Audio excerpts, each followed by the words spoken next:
ഇത്ര തന്നെ അപ്ലൈഡ് ആർട്ടാണ് പാട്ടെഴുത്ത്, അല്ലാതെ കാവ്യരചനയല്ല.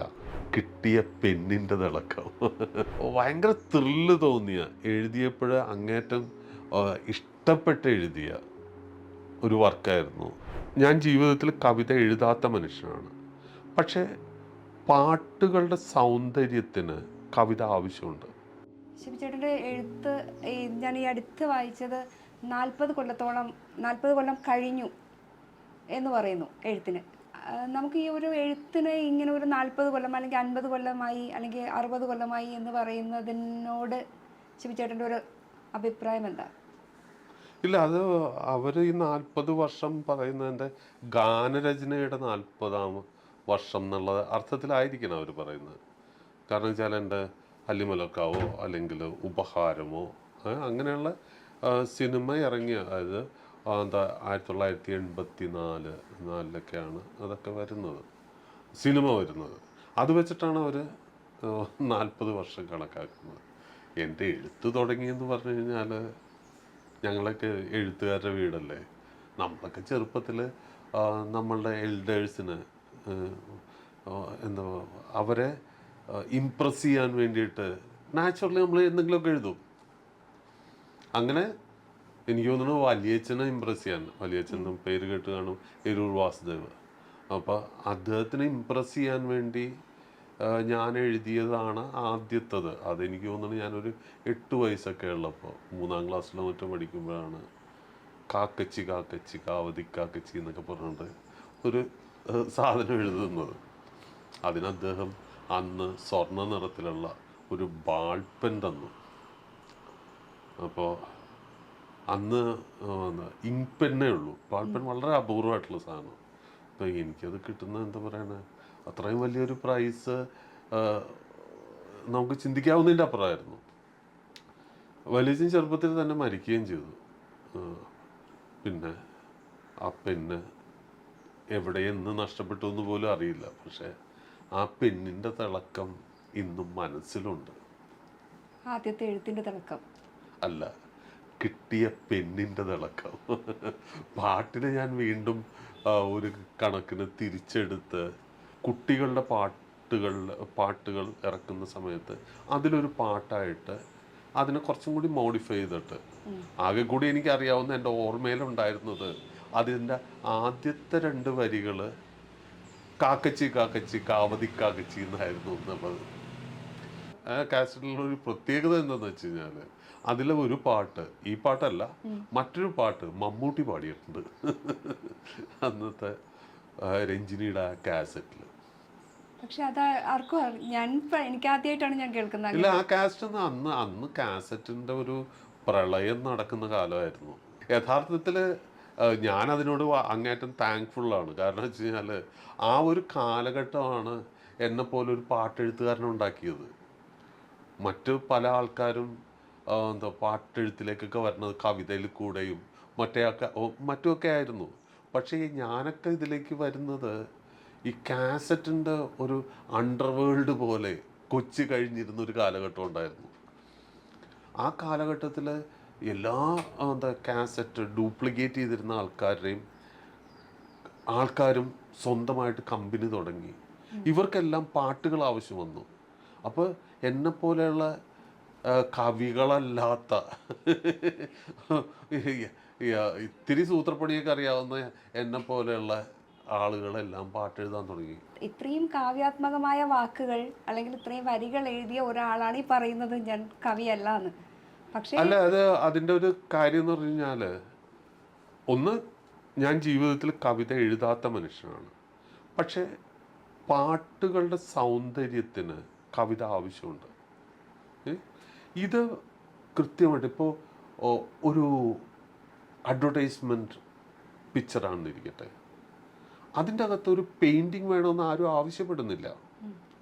പക്ഷേ ആ ഒരു പെയിൻറ്റിങ്ങിൻ്റെ ഒരു കണക്ക് അതിൻ്റെ അകത്ത് കിടപ്പുണ്ട്. അപ്പോൾ അതിന് ഒരു താളമുണ്ട്. ആ താളം യഥാർത്ഥത്തിൽ ഈ താളം മനുഷ്യനിലുണ്ടാക്കിയേക്കുന്നതും അത് എന്താ ഈ പരസ്യത്തിൽ ഉപയോഗിക്കുന്നതും ഇതിൻ്റെ എല്ലാം പുറകിൽ വേണമെങ്കിൽ ശ്രദ്ധിച്ചോളൂ, അതിലെ പ്രധാനപ്പെട്ട ഒരു കാര്യം നിൽക്കുന്നത് അതിൻ്റെ സെൻട്രൽ പോർഷൻ ആയിരിക്കില്ല, മേലെ നിന്ന് ഒരു അല്പം താന്നിട്ടുള്ള, അതായത് രവിവർമ്മ വരച്ചേക്കുന്ന ചിത്രത്തില് ദമയന്തിയുടെ മുഖം നിൽക്കുന്ന ഒരു പ്ലേസ് ഉണ്ടാവുമല്ലോ, അവിടെ ആയിരിക്കും ആ പരസ്യത്തിന്റെ പ്രധാന മാറ്റർ നിൽക്കുന്നത്. എന്ന് പറഞ്ഞു കഴിഞ്ഞാൽ ഇൻഡയറക്ട്ലി അവിടെ ഒരു പെയിന്റിങ്ങിന്റെ തിയറി അപ്ലൈ ചെയ്യപ്പെടുന്നുണ്ട്. എന്നാൽ പെയിന്റിങ് ആണോ എന്ന് ചോദിച്ചു കഴിഞ്ഞാൽ അല്ലേ അല്ല. ഇത്ര തന്നെ അപ്ലൈഡ് ആർട്ടാണ് പാട്ടെഴുത്ത്, അല്ലാതെ കാവ്യരചനയല്ല. കവിത യഥാർത്ഥത്തിൽ ഒരാളുടെ സർഗ സൃഷ്ടിയാണ്, അയാളുടെ മാത്രം മനസ്സിൽ നിന്ന് ഒഴുകി വരുന്ന ഒരു കാര്യമാണ്. പക്ഷേ ഒരു ഗാനം എന്ന് പറഞ്ഞു കഴിഞ്ഞാൽ ഒരു സിനിമയുടെ ഒരു പർട്ടിക്കുലർ സിറ്റുവേഷനിൽ അതിൻ്റെ വികാരം തീക്ഷ്ണമാക്കാൻ വേണ്ടിയിട്ട് നമ്മളെ വിളിച്ചു വരുത്തി ഇതേപോലെ പറഞ്ഞു തരുന്നു, ഇതാണ് എൻ്റെ സിറ്റുവേഷൻ. അതിൽ അഭിനയിക്കാൻ പോകുന്നത് മമ്മൂട്ടി, മോഹൻലാൽ, അങ്ങനെയുള്ള ആരെങ്കിലും ആയിരിക്കും.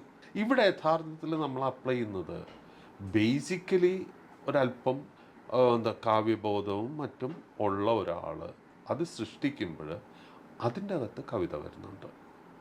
ഒരു ലേഔട്ട് ആർട്ടിസ്റ്റ് ഒരു ഡിസൈൻ ഉണ്ടാക്കുന്നത് പോലെ തന്നെയാണ് ഇന്നത്തെ ഒരു പാട്ടെഴുത്തുകാരൻ കൃത്യമായിട്ട് ഇന്ന വാക്ക്, ഓർമ്മകൾ ഓടിക്കളിക്കുവാൻ എത്തുന്നു മുറ്റത്തെ ചക്കരമാവിൻ ചുവട്ടിൽ എന്ന് പറഞ്ഞാൽ മലയാളിയുടെ സെൻറ്റിമെൻറ്റ്സിനെ ടച്ച് ചെയ്യാൻ പറ്റുന്നതാണ്. അത് എനിക്ക് എത്രമാത്രം പ്രിയപ്പെട്ടതാണോ അതുപോലെ തന്നെ കേരളത്തിലെ മനുഷ്യരും തിരിച്ചറിയും എന്നുള്ള കൃത്യമായിട്ടുള്ള ധാരണയോടുകൂടി തന്നെയാണ് അത് എഴുതുന്നത്. ഇന്ന് പുതിയ മ്യൂസിക് ഡയറക്ടേഴ്സ് പറയണ ഹുക്ക് വെട്ടാക്കുക എന്ന് പറയുന്നത്, ചില വാക്കുകൾ ഹുക്കായിട്ട് മനുഷ്യനെ ഹുക്ക് ചെയ്യുന്ന വാക്കുകൾ, ഫ്രേസുകൾ ഉണ്ടാക്കുക.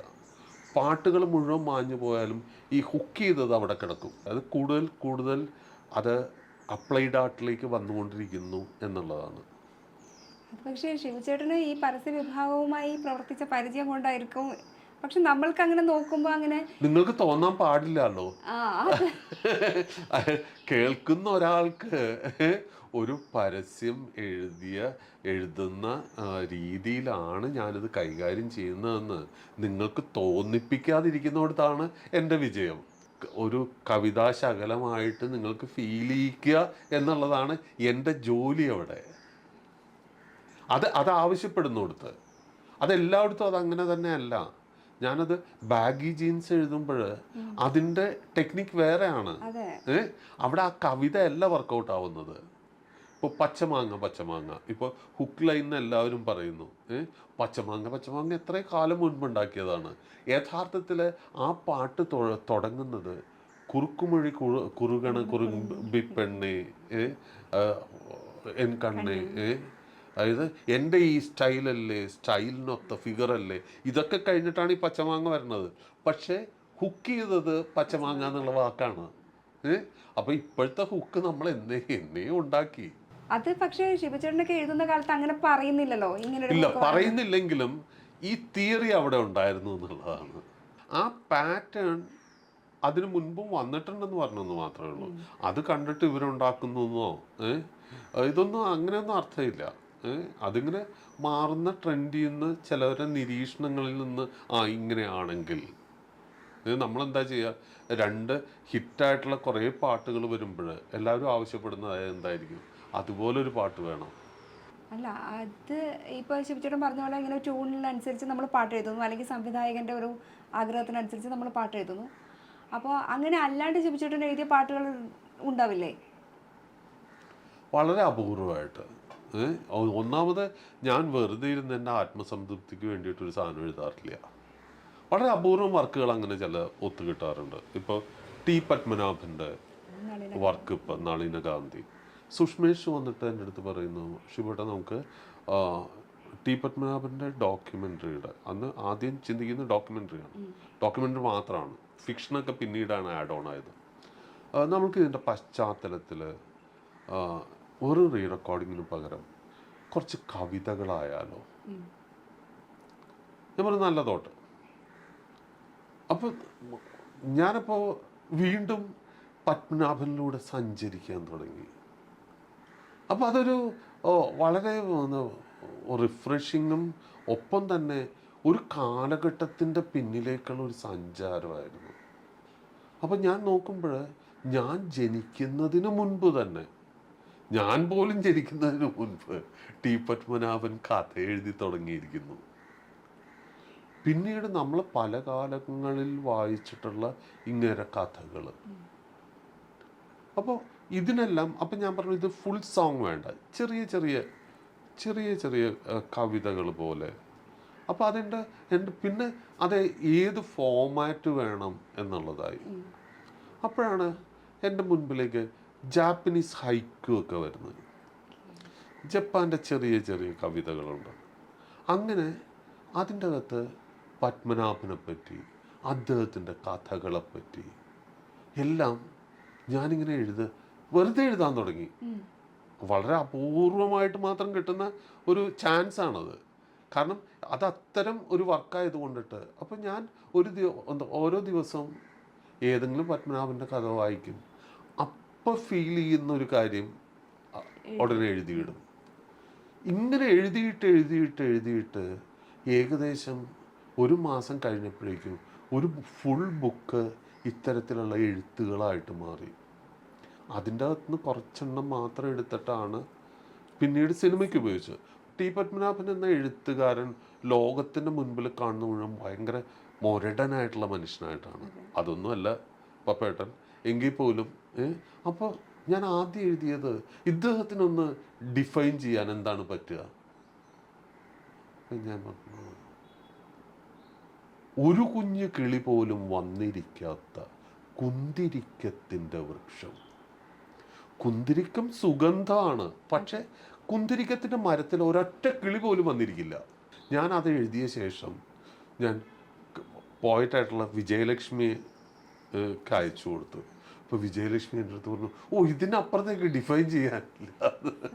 അപ്പോൾ പക്ഷെ അത് ആ പടത്തിൽ ഉപയോഗിച്ചില്ല. കാരണം പിന്നീട് വായിച്ച് വന്നു കഴിഞ്ഞപ്പോൾ എനിക്ക് വേറൊരു ഹൈറ്റിൽ ആണ് പത്മനാഭനെ വീണ്ടും തോന്നിയത്. അത്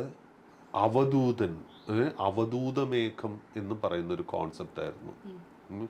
ആകാശദേശത്തിലൂടെ അലയുന്ന ഏകനാം അവധൂതമേഘം എന്നുള്ള ഒരു കോൺസെപ്റ്റിലാണ് പിന്നെ അതാണ് യഥാർത്ഥത്തിൽ ഇതിൽ ഉപയോഗിച്ചത്. ഇതുപോലെ തന്നെ പത്മനാഭൻ്റെ രണ്ട് കഥകൾ എന്ന് പറഞ്ഞാൽ പ്രകാശം പരത്തുന്ന പെൺകുട്ടിയും കടലും, രണ്ട് കാലഘട്ടത്തിൽ എഴുതിയ ഒരേ ക്യാരക്ടേഴ്സ് വരുന്ന ആ രണ്ട് കഥകൾ, അതിനെപ്പറ്റി അതിൻ്റെ അകത്ത് പാട്ടെഴുതി.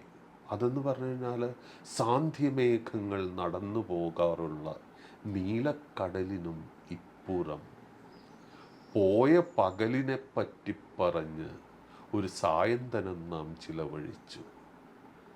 തീരത്തെ പൂഴിമണലിൽ പുതഞ്ഞു കിടന്നു ഒരു ചോര നിറമുള്ള കുപ്പിവളപ്പൊട്ട്. ഇത് ഈ രണ്ട് കഥയിലെ സിറ്റുവേഷൻസ്. കാരണം ഇവരെ ജീവിത സായാഹ്നത്തിലാണ് ഇവർ കടൽ തീരത്ത് പോയിരിക്കുന്നത്. ഈ കയ്യിലെ കുപ്പിവള പൊട്ടിയത് പഴയ കാലത്താണ്. ഈ രണ്ട് കാലഘട്ടത്തിന് അങ്ങനെ ഒരു ഭയങ്കര ത്രില്ല് തോന്നിയ, എഴുതിയപ്പോൾ അങ്ങേറ്റം ഇഷ്ടപ്പെട്ട് എഴുതിയ ഒരു വർക്കായിരുന്നു. നമ്മൾ എപ്പോഴും പറയും സത്യമാണ് നിലനിൽക്കുന്നതെന്നൊക്കെ പറയും അല്ലേ. യഥാർത്ഥത്തിൽ സത്യം വളരെ റിലേറ്റീവാണ്. നമ്മൾ ഇന്ന് സത്യം എന്ന് പറയുന്നത് നാളെ സത്യമാവണമെന്നൊന്നുമില്ല, റിലേറ്റീവാണ്. അതേസമയം സങ്കല്പങ്ങൾ എന്നും നിലനിൽക്കും. അതുകൊണ്ടിട്ട് ആ ഫിലിം തീരുന്നത് സത്യത്തിൽ ഈ കാണും ലോകവും നമ്മളും നിത്യവിസ്മൃതിയിൽ അലിഞ്ഞു പോകും. പക്ഷേ സ്വപ്നങ്ങൾ തീർത്ത സങ്കല്പ ചിത്രങ്ങൾ എത്ര മായ്ച്ചാലും മായുകില്ല. നേരം പുലർന്നിട്ടും പോവാതെ നിൽക്കുന്ന പാർവണ ബിംബത്തിൻ കാന്തി പോലെ ഞാൻ മറഞ്ഞാലും എൻ സങ്കല്പസാഗരം തീരത്തെ പുൽകിപ്പുണർന്നു നിൽക്കും. അതിലാണ് അത് വന്നു നിൽക്കുന്നത്. സങ്കല്പ ചിത്രങ്ങൾ മായാതെ വീണ്ടും കുറേ കാലം ഇവിടെ ഉണ്ടാവും. എൻ്റെ കാര്യം വിട്ടേക്ക്, പക്ഷേ പപ്പേട്ടൻ്റെ വർക്കുകൾ ഇവിടെ ഉണ്ടാവും. ഈ പാട്ട് എഴുത്തിൽ വരുമ്പോൾ ഈ ഫീലിങ്സ് എന്ന് പറയുന്ന സാധനം നമുക്ക് ഫീൽ ചെയ്താണല്ലോ നമ്മൾ ഈ കവിതകൾ ഇപ്പോൾ പറഞ്ഞ പോലെ നമ്മൾ ടി പത്മനാഭൻ്റെ നളിനകാന്തിക്ക് വേണ്ടി ചെയ്യുമ്പോൾ അത് ഞാൻ വായിച്ച് ഞാൻ കുറേ പഠിച്ചിട്ടാണ് ഞാൻ അത് ഞാൻ എഴുതാൻ ഇരുന്നതല്ല, പക്ഷേ എനിക്ക് ഉള്ളിലേക്ക് ഇങ്ങനെ വരികയായിരുന്നു. മറ്റത് ട്യൂൺ വരുന്നു, നമ്മുടെ മുന്നിൽ വരുന്നു, നമ്മൾ അതിനെ ഒപ്പിച്ച് പാട്ട് എഴുതുന്നു. പക്ഷെ അങ്ങനെ അല്ലാണ്ട് ഭയങ്കരമായി ഫീൽ ചെയ്തെപ്പോഴെങ്കിലും എഴുതേണ്ടി വന്നിട്ടുണ്ടോ പാട്ടെഴുത്തിൽ? ഇല്ല, ഇതിൻ്റെ അകത്ത് ഏതെഴുത്താണെങ്കിലും അത് ആർക്ക് വേണ്ടിയിട്ടാണെങ്കിലും അൾട്ടിമേറ്റ്ലി ഇതിൻ്റെ ഒരു സ്റ്റേജ് കഴിയുമ്പോഴേക്കും നമ്മളായിട്ട് മാറുന്നുണ്ടത്. ഇപ്പോൾ മൈക്കിളാഞ്ചലോയ്ക്ക് പൈസ കൊടുത്തിട്ടായിരിക്കും ഈ പറയുന്ന ശില്പങ്ങളെല്ലാം കൊത്തിച്ചിട്ടുള്ളത്. ചാപ്പലിലെ ഈ റൂഫിൽ പെയിൻറ് ഇത് മുഴുവൻ ചെയ്തത് പൈസ കൊടുത്തിട്ടായിരിക്കും. പക്ഷേ അത് ക്ലാസിക് അല്ലാതെ മാറുന്നില്ല.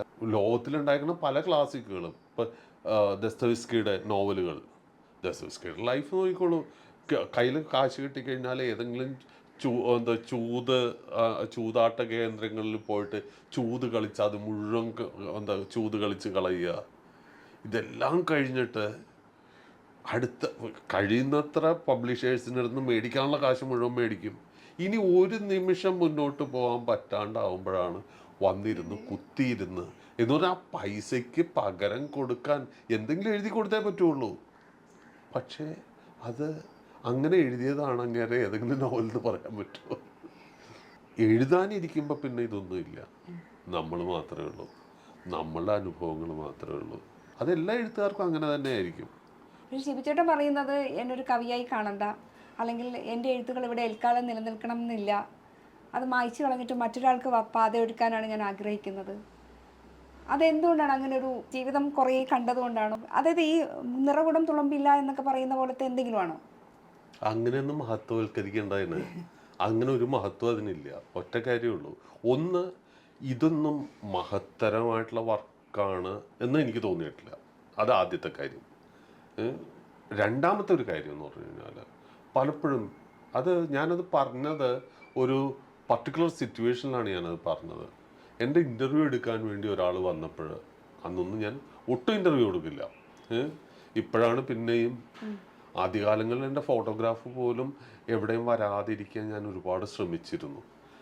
കാരണം എൻ്റെ ഐഡൻറ്റിറ്റി പുറത്ത് ഞാൻ കാണിച്ചിരുന്നത് പോലും ഞാനായിരുന്നില്ല. പകരം ഞാൻ അതിനുവേണ്ടി ഉണ്ടാക്കിയ കള്ളപ്പേര് കൂടിയാണ് ഷിബു ചക്രവർത്തി. അത് എല്ലാവർക്കും അറിയാം. കാരണം എന്നെ ആ തരത്തിൽ കാണണ്ട. ഞാനിതൊന്നും അല്ലാതെ ഞാനിവിടെ ബസ്സിൽ കയറി നടക്കുകയും ഇവിടെ മാർക്കറ്റിൽ പോയി മീൻ മേടിക്കുകയും ഒക്കെ ചെയ്യുന്ന ഒരു സാധാരണ മനുഷ്യനാണ്. ഈ ലോകത്ത് ഏത് വർക്കിനും അതിൻ്റെതായിട്ടുള്ള മഹത്വമുണ്ട്. അത് നമ്മളിപ്പോൾ ഇന്ത്യക്ക് വെളിയിലേക്ക് സഞ്ചരിക്കുമ്പോൾ അവിടെയാണ് നമുക്ക് റെസ്പെക്റ്റ് തോന്നുന്നത് അവിടുത്തെ ആൾക്കാരുടെ അടുത്ത്. എൻ്റെ എഴുത്താണ് മഹത്തരം, എൻ്റെത് ഇവിടെ, ഞാനിത് മഹത്തരമായത് കൊണ്ടിട്ടല്ലേ ഇവിടെ ഇന്നും നിലനിൽക്കണം എന്നൊക്കെ വിചാരിക്കുന്നത്. അതിനേക്കാൾ എത്ര മഹത്തരമായിരിക്കും ഒരു വീട്ടിൽ ഒരു നേരത്തെ ഓരോ നേരം ഭക്ഷണം ഉണ്ടാക്കുന്ന അമ്മമാർ. അതിനേക്കാൾ വലിയ കലാപ്രവർത്തനമാണ് നടത്തുന്നത്. അവർക്ക് എന്തെങ്കിലും കൊടുക്കണ്ടോ? പാട്ട് കേട്ടില്ലെങ്കിലും ചിത്രം കണ്ടില്ലെങ്കിലും ഇതൊന്നും ചെയ്തില്ലെങ്കിലും ജീവിക്കാൻ പറ്റും. പക്ഷെ ഭക്ഷണം കഴിക്കാതെ ജീവിക്കാൻ പറ്റുമോ?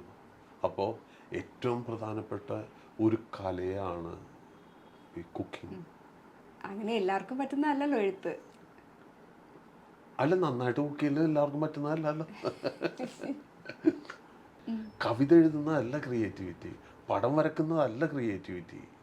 ക്രിയേറ്റിവിറ്റി എന്ന് പറയുന്നത് ഈ നമ്മൾ സോക്കോൾഡ് ഈ കലാരംഗത്തല്ല നിൽക്കുന്നത്. ജീവിതത്തിൻ്റെ ഏത് മേഖലയിലും അപ്ലൈ ചെയ്യേണ്ട ഒരു കാര്യമാണ് ക്രിയേറ്റീവ് ആവുക. ക്രിയേറ്റീവ് ആവുന്നതോടുകൂടെ ജീവിതത്തിനും പരിസരത്തിനും ഭംഗി വരും.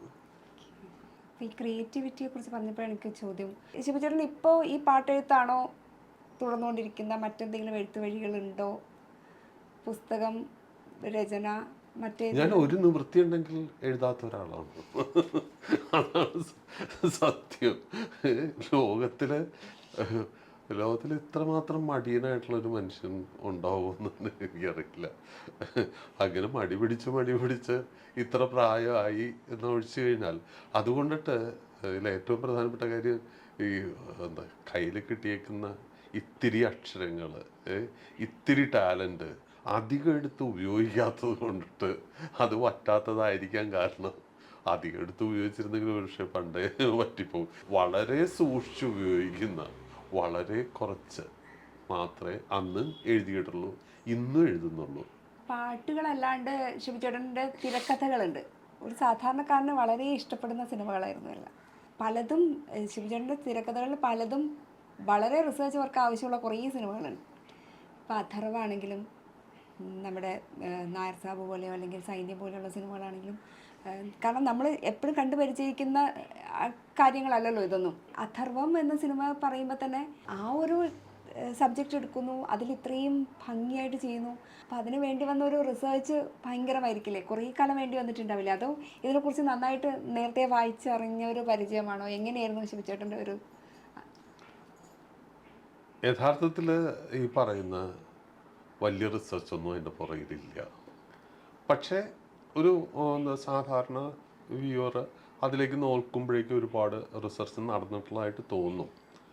കാരണം എനിക്കെന്നും താല്പര്യമുള്ളൊരു വിഷയമായിരുന്നു ഫിലോസഫി. ഞാൻ ഫിലോസഫി പഠിച്ചത് ഒരു ഡിഗ്രിക്ക് വേണ്ടിയോ അങ്ങനെയൊന്നുമല്ല. എനിക്ക് ഫിലോസഫി ഇഷ്ടമായിരുന്നു, അതെന്നെ സന്തോഷിപ്പിച്ചിരുന്നു.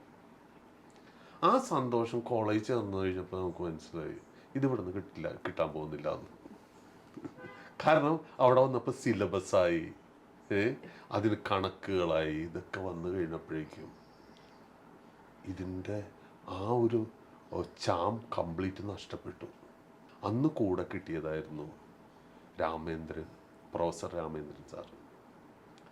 അപ്പോൾ രാമേന്ദ്രൻ സാറ് ഞാൻ പരിചയപ്പെടുന്ന കാലത്ത് വളരെ വലിയ നിരീശ്വരവാദിയായിരുന്നു.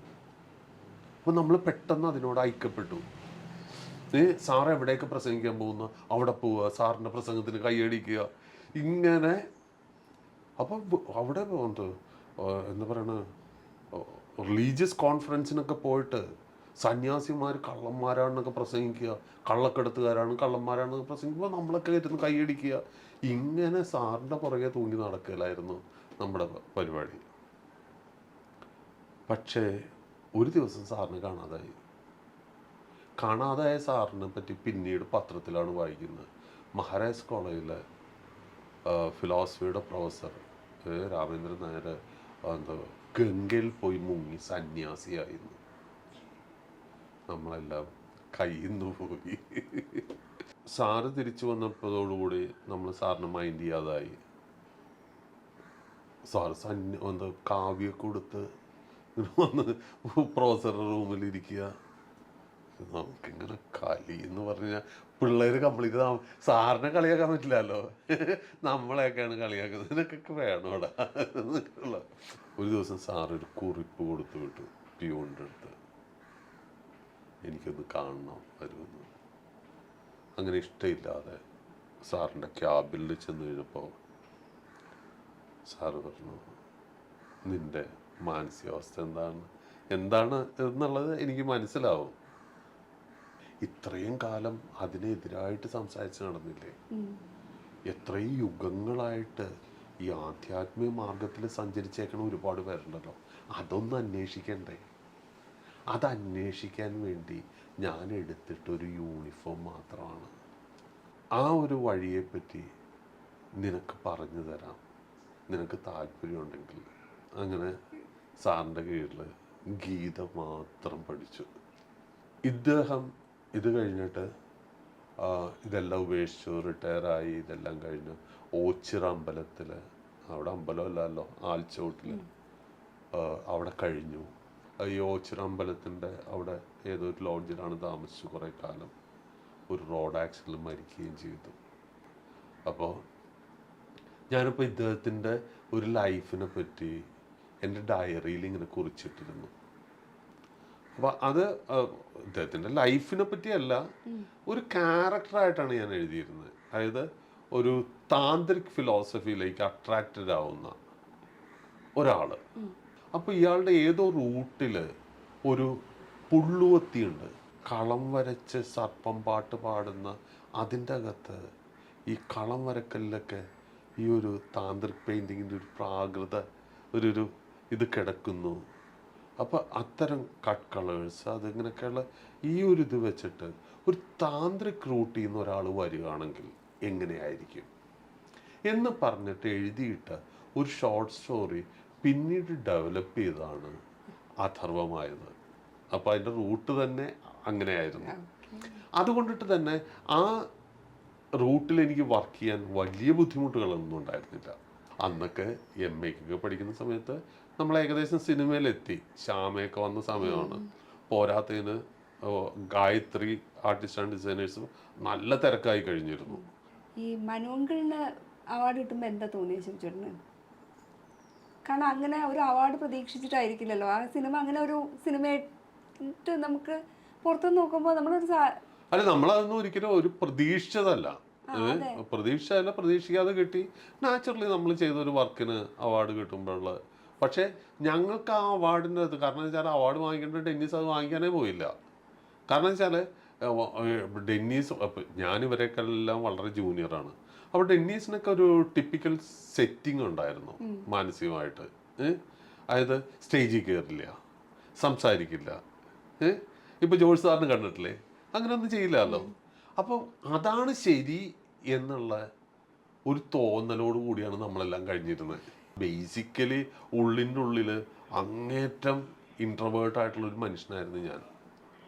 ഒരു പ്രായം വരെയും ഞാൻ ഒറ്റ മനുഷ്യരുടെ അടുത്ത് സംസാരിക്കില്ലായിരുന്നു. ഇന്ന് ആരുടെ അടുത്തും സംസാരിക്കാതെ ജീവിക്കാൻ പോലും പറ്റാത്ത അവസ്ഥയിലെത്തി. നമ്മളൊരു ലോകം ഉണ്ടാക്കി അതിൻ്റെ ഉള്ളിൽ ജീവിക്കുകയാണ് ചെയ്തിരുന്നത്. തിരിച്ച് വെളിയിലേക്കുള്ള ഒരു വരവെന്ന് പറഞ്ഞാൽ ഒട്ടും എളുപ്പമായിരുന്നില്ല. അവിടെയാണ് ഞാൻ ദിവേട്ടൻ എന്ന് പറയുന്ന ആ മനുഷ്യൻ ആണ് എന്നെ ഈ കൂടിനകത്തുനിന്ന് വലിച്ചു പുറത്തിട്ടത്. അദ്ദേഹം ഇല്ലായിരുന്നെങ്കിൽ ഒരു പക്ഷേ എൻ്റെ ഈ ഒരു കാരണം അങ്ങനെ നിർബന്ധിച്ചു. ഇത് കഴിഞ്ഞിട്ട് ഞാൻ പിന്നെ കൈരളി, അമൃത, മീഡിയ വൺ ഇങ്ങനെ ചാനലുകളിൽ വന്ന് ഒരു വലിയ നിങ്ങളെ പോലെയുള്ള ഒരു വലിയ ടീമിനെ മേയ്ക്കുന്ന ഒരാളായിട്ട് മാറുക. അവിടെ ഇവിടെ സംസാരിക്കാതിരിക്കാൻ പറ്റുക. പിന്നെ നമ്മൾ പുറത്തേക്ക് വലിച്ചെറിയപ്പെട്ട് കഴിഞ്ഞാൽ പിന്നെ നമ്മൾ നീന്തിയേ പറ്റുള്ളൂ. കടലിലേക്കാണ് അറിയപ്പെടുന്നത്. അത് ആ ഒരു ട്രാൻസ്ഫോർമേഷൻ എന്ന് പറയുന്നത് അത് വലിയൊരു കാര്യം. ഒരുപക്ഷെ ദിവേട്ടൻ എന്ന് പറയുന്ന ഒരു വ്യക്തി ഇല്ലെങ്കിൽ ഒരുപക്ഷെ അതൊരിക്കലും, അതായത് ആരോടും കൂട്ടുകൂടാണ്ട് സ്വയം ഉള്ളിലേക്ക് ഉൾവലിഞ്ഞിരുന്ന ഒരാൾ അവിടുന്ന് പോകുന്നത് ഫിലോസഫി പഠിക്കാൻ, പിന്നെ അത് കഴിഞ്ഞ് ജേർണലിസം പഠിക്കാൻ പോകുന്നു, മാധ്യമ പ്രവർത്തന രംഗത്തേക്ക്. അത് അങ്ങനൊരു ചിന്ത വരാൻ എന്താ കാരണം? അതിനുള്ളൊരു കാര്യം എന്ന് പറഞ്ഞു കഴിഞ്ഞാൽ ചെറുപ്പം തുടങ്ങി ഈ പത്രപ്രവർത്തനത്തിനോട് വലിയൊരു ആകർഷണം ഉണ്ടായിരുന്നു. അതിൽ ഏറ്റവും പ്രധാനപ്പെട്ട കാര്യം വലിയച്ഛനാണ്. എൻ്റെയൊക്കെ ചെറുപ്പത്തിൽ ഞാൻ കണ്ടിരുന്നതെന്ന് പറഞ്ഞാൽ എല്ലാവരും വലിയച്ഛനെ റെസ്പെക്റ്റ് ചെയ്യുന്നു. അപ്പോൾ ചെറുപ്പത്തിൽ ആരാവണമെന്ന് ആഗ്രഹം? വലിയച്ഛനാവണം. പിന്നെയാണ് നമുക്ക് മനസ്സിലാവുന്നത് വലിയച്ഛൻ എഴുത്തുകാരനായതുകൊണ്ടിട്ടാണ് വലിയച്ഛനല്ല. അങ്ങനെയാണെങ്കിൽ എനിക്ക് എഴുത്തുകാരനാവണം. നമ്മളെ ആഗ്രഹങ്ങളുണ്ടാവുന്ന അങ്ങനെയാണെങ്കിൽ എനിക്കും എഴുത്തുകാരനാവണം. പിന്നെയാണ് മനസ്സിലായത് വെറുതെ എഴുത്തുകാരനായാൽ പോരാ, പത്രക്കാരനാവണം. അതുകൊണ്ടാണ് വലിയച്ഛനെ എല്ലാവരും കുറച്ചും കൂടി റെസ്പെക്റ്റ് ചെയ്യുന്നത്. അപ്പോൾ കുറച്ച് കഴിയുന്തോറും പത്രത്തിൻ്റെ ഒരു സ്ട്രെങ്ത്തിനെ പറ്റി നമുക്ക് ബോധ്യമായി തുടങ്ങി. അപ്പോൾ ഒരു പ്രീ ഡിഗ്രി തുടങ്ങുമ്പോൾ തന്നെയൊക്കെ ഞാൻ വരക്ക് മാത്രമല്ല, ലേഔട്ട് ആർട്ടിസ്റ്റായിട്ട് മാത്രമല്ല ഞാൻ ജീവിച്ചിരുന്നത്. ഒപ്പം കുമ്മാട്ടി എന്നൊക്കെ പറയണ മാഗസീനിൽ ചിത്രകഥ എഴുതുക, കുട്ടികൾക്ക് കഥ എഴുതുക. അപ്പോൾ പല പേരിലും അന്ന് വലിയച്ഛൻ ചെറുപ്പത്തിൽ തന്നെ മരിച്ചിരുന്നു. വലിയച്ഛനായിട്ട് വളരെ അടുപ്പമുണ്ടായിരുന്ന ഒരാളാണ് കാർട്ടൂണിസ്റ്റ് യേശുദാസ്. അപ്പോൾ അദ്ദേഹത്തിൻ്റെ ഓഫീസിൽ പോകും. നീ ആദ്യം പഠിപ്പ് കംപ്ലീറ്റ് ചെയ്യുക, അത് കഴിഞ്ഞിട്ട് നീ ജേർണലിസത്തിൽ ഡിഗ്രി എടുക്കുക, അത് കഴിഞ്ഞിട്ട് മതി ജേർണലിസം. ഉള്ളിൽ ഒരു ജേർണലിസം പാസ്സായാൽ അതൊരു പ്രൊഫഷനാക്കി എടുക്കാം എന്നുള്ള നമുക്ക് ഇഷ്ടപ്പെട്ട ഒരു പ്രൊഫഷൻ. ആ ആഗ്രഹത്തിലാണ് ഞാൻ ജേർണലിസം പഠിക്കാൻ വാഴൂർ ഗ്രൗണ്ടിൽ ചേരുന്നതും അത് ചെയ്യുന്നതുമല്ല. പക്ഷേ അപ്പോഴേക്കും തന്നെ MA കഴിയുമ്പോൾ തന്നെ നമ്മൾ സിനിമയിലെത്തി. പിന്നെ സിനിമയുടെ ഒരു ഒഴുക്കിലായി പിന്നെ മുന്നോട്ടുള്ള പോക്ക്. അതാണ് ആർദ്രമായ നിമിഷം, ആർദ്രമാമൊരു നിമിഷം, പ്രേമാർദ്രമായ നിമിഷം. ഇനിയും വരില്ല എന്നോ ഇമകൾ മിഴിനീരടിഞ്ഞു. നമ്മൾക്ക് പോകുന്നത് ഒതുക്കാൻ പറ്റില്ലല്ലോ ശിവചേട്ടന്. അത് ഭയങ്കര ബോറല്ലേ, ഒരുത്തൻ ജീവിതത്തിൽ പാട്ട് മാത്രം എഴുതിയിട്ടുള്ളൂ എന്ന് പറഞ്ഞു കഴിഞ്ഞാൽ. ഞാൻ ഇവിടുന്ന് കൈ കൊട്ടാൻ തുടങ്ങുമ്പോഴേക്കും ചെമ്പിട്ടപ്പള്ളിയിൽ നിന്ന് ബാങ്ക് വന്നിട്ട് ഈ പ്രാവുകൾ എല്ലാം ഫ്രെയിമിൽ നിന്ന് പറന്ന് ഇതേ ഫ്രെയിമിൽ തന്നെ ബാങ്ക് കഴിഞ്ഞപ്പോൾ വന്നിരിക്കുന്നു.